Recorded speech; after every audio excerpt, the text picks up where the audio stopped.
Salut! Alors du coup là on va voir comment faire pour contrôler la perte de compression d'un moteur.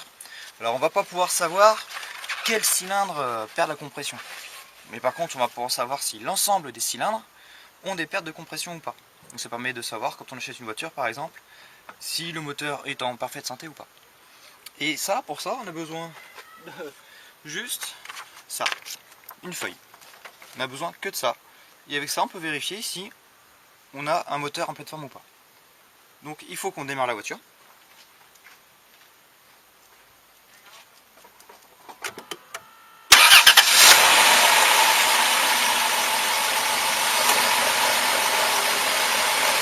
Et là, on va ouvrir le bouchon de remplissage d'huile.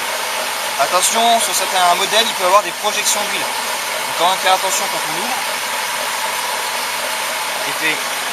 Et faire aussi attention avec la feuille, hein, on ne la met pas n'importe où, parce qu'il y a des éléments en mouvement. Donc on fait attention. Et là déjà, je sens que ça souffle pas, ça pousse pas sur mon chiffon. Donc là, ce que je vais faire, je vais approcher la feuille. Et je vais voir ce que me fait la feuille. Et on voit qu'il se passe quasiment rien. Ça veut dire que j'ai un moteur qui est en parfaite santé. J'ai aucun passage de compression dans le carter moteur. Donc si jamais la feuille relève comme ça, si jamais elle se maintient comme ça, ou qu'elle, voilà, ça se peut qu'elle clapote un petit peu. Si elle clapote un petit peu, c'est normal, c'est lié au mouvement d'embiellage. Ah, toi tu m'embêtes toi. Comment je fais maintenant pour contrôler? Bon, bah, le ventilateur de la clim s'est enclenché, puis on voit que là, la feuille, et voilà. On va attendre qu'ils veulent bien s'arrêter.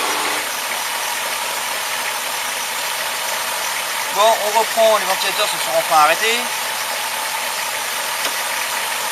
Donc ouais, je disais, si jamais la feuille se relève, c'est qu'on a de la perte de compression, on a de la compression qui passe dans le carter, qui remonte tout le long du moteur par les trous de retour d'huile, et ils viennent souffler dans le couvre-culbuteur.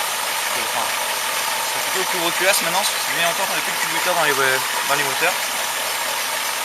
Donc voilà, donc on voit qu'ici on a un moteur qui est vraiment en parfaite santé et qui n'a absolument aucun passage.